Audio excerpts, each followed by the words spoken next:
চেয়েছিল দুর্নীতিমুক্ত বাংলাদেশ, তারা চেয়েছিল চাঁদাবাজ মুক্ত বাংলাদেশ, তারা চেয়েছিল মুগল বাহিনী হাতুড়ি বাহিনীর কবর রচনা।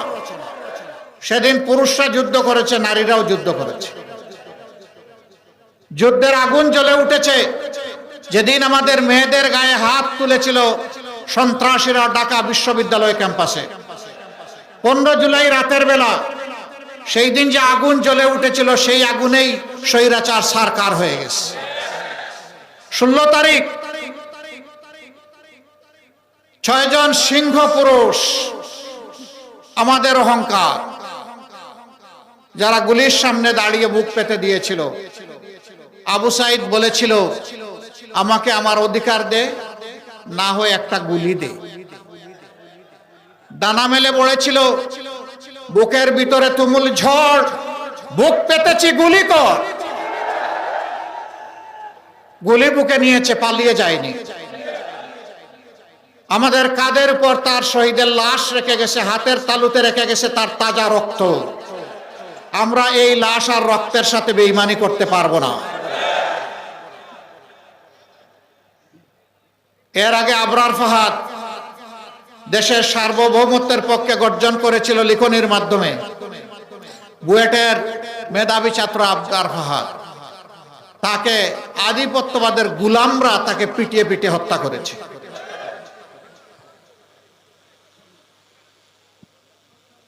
শরীফ উসমান বিন হাদি নিজেই এক বিপ্লব, বিপ্লবের সেনাপতি, তাকেও ওই আধিপত্যবাদের গুলামরাই তাকে খুন করেছে। তোমরা আবরার ফাহাদ, আবু সাইদ, হাদি আর তাদের সহযোদ্ধা 1400-কে খুন করে তোমরা মনে করেছো যে তোমরা বাংলাদেশের যুবকদেরকে ভয় ধরিয়ে দিবে? তারা তো ওই মাদের গর্ভ থেকে বের হয়েছেন, যেই মা 24-এর 4 আগস্ট উত্তরার রাজপথে 10 মাসের বাচ্চা কুলে নিয়ে রাস্তায় নেমে এসেছিলেন। সাংবাদিকরা জিজ্ঞেস করেছে, আপনি এই সাংঘাতিক কাজ করতে গেলেন কেন? তিনি বলেছিলেন, কি সাংঘাতিক কাজ করেছি? বললেন যে এই 10 মাসের অবুঝ সন্তান বুকে নিয়ে আপনি এখানে আসছেন, তো কি হয়েছে? আপনি দেখতে পাচ্ছেন না মুহুর্মুহু গুলি আর খাড়ি খাড়ি লাশ? যদি গুলি এসে আপনাকে, আপনার সন্তানকে এফুড় করে দেয়, আলহামদুলিল্লাহ, আমিও শহীদের কাতারে, আমার সন্তানও শহীদের কাতারে মিশে যাব। এরপরে বলে, বেটা শুনো, আজ কুলের বুকের একটা সন্তান আমাকে আল্লাহ দিয়েছেন, সেই সন্তান বুকে নিয়ে আমি রাস্তায় এসেছি আওয়াজ দেওয়ার জন্য। আজ রাস্তায় বাংলাদেশের যে কোটি তরুণ তরুণী, যুবক যুবতী, ওদেরকে বলতে, আমি তোমাদের মা, তোমরা লড়ে যাও, দেশের জন্য শহীদ হও, পিছপা তোমরা হবে না। আমি সেই সাহস দিতে এখানে এসেছি। এই মাকে স্যালিউট। যেই মা, যেই মায়েরা এই ধরনের সন্তান জন্ম দিতে পারেন, ইনশাআল্লাহ এই বাংলাদেশ পথ হারাবে না।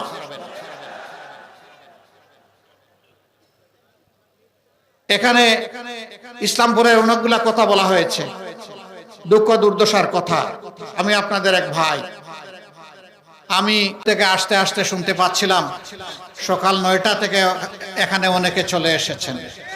যদি তাই হয় তাইলে 5 ঘন্টা। আর আপনাদেরকে বিরক্ত করা আমার জন্য ঠিক হবে না।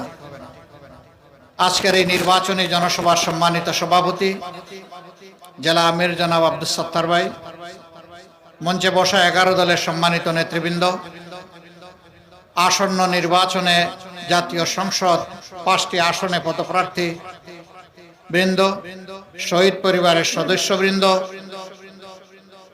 এই জামালপুরের জুলাই যোদ্ধাবৃন্দ, ভাই এবং বোনেরা, সাংবাদিক বন্ধুগণ, প্রশাসনের দায়িত্বরত কর্মকর্তাবৃন্দ, অনেকগুলা বক্তব্যই আপনারা শুনেছেন। আমার বক্তব্য তাই, তাদের বক্তব্য যা, আমারও বক্তব্য তা।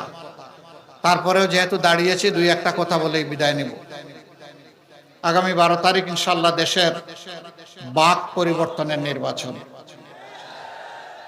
এই নির্বাচন 8 নয়, 14 নয়, 18 নয়, 24 নয়, এই নির্বাচন 26। এই নির্বাচন 1400 শহীদের রক্তের উপর দাঁড়িয়ে নির্বাচন। এই নির্বাচন 34,000 আমাদের ছেলে মেয়েদের পঙ্গুত্বের নির্বাচন। এই নির্বাচন আয়নাগরের অন্ধকার যুগের অবসানের পরের নির্বাচন।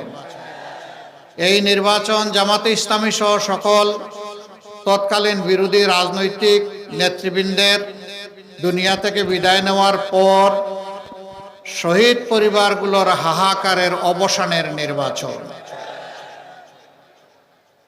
এই নির্বাচন অতীতের 54 বৎসরের যে রাজনীতি ফেসিবাদ তৈরি করেছে সেই বস্তা পচা রাজনীতির কবর রচনার নির্বাচন।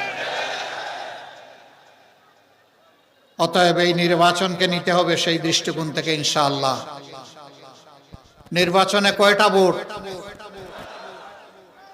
প্রথম ভোট হার পক্ষে ইনশাআল্লাহ। হা জিতলে বাংলাদেশ জিতবে, হা পরাজিত হলে বাংলাদেশ পরাজিত হয়ে যাবে। আমরা কি বাংলাদেশকে জিতাবো না পরাজিত করব? ধন্যবাদ আপনাদেরকে। হা মানে আজাদি, না মানে গুলামি। যারা আবার আমাদের গলায় গুলামির জিঞ্জির পরাতে চায় তারাই কেবল হা ভোটের কথা বলতে পারে, না ভোটের কথা বলতে পারে। অনেকে আছে হাও বলে না, নাও বলে না। একবার এক মাঠে মারামারি শুরু হয়েছে। কিছু মানুষ দৌড়ে পালাচ্ছে, কিছু মানুষ শুয়ে গেছে, একজন রুকুর হালতে দাঁড়িয়ে আছে। তারে একজন জিজ্ঞেস করলো আইসা যে তুমি এই হালতে কেন? বলে ভাই যারা দৌড়াচ্ছে আমি তাদের দলেও নাই, আর যারা শুয়ে গেছে এদের দলেও নাই, আমি নিরপেক্ষ, এই জন্য মাঝামাঝি আছি। কিছু দল তারা হা ভোটের ব্যাপারে স্বস্তির সাথে কিছু বলতে চান না। আমরা তাদের কাছে বিনয়ের সাথে জানতে চাই, আমরা যেভাবে 18 কোটি মানুষের সামনে গিয়ে সব জায়গায় সবাই বলতেছি সংস্কারে হা ভোট, গণভোটে হা ভোট, আপনারা হা না না একটা ভালো করে বলেন। আস্তে আস্তে লুকিয়ে লুকিয়ে বলেন কেন?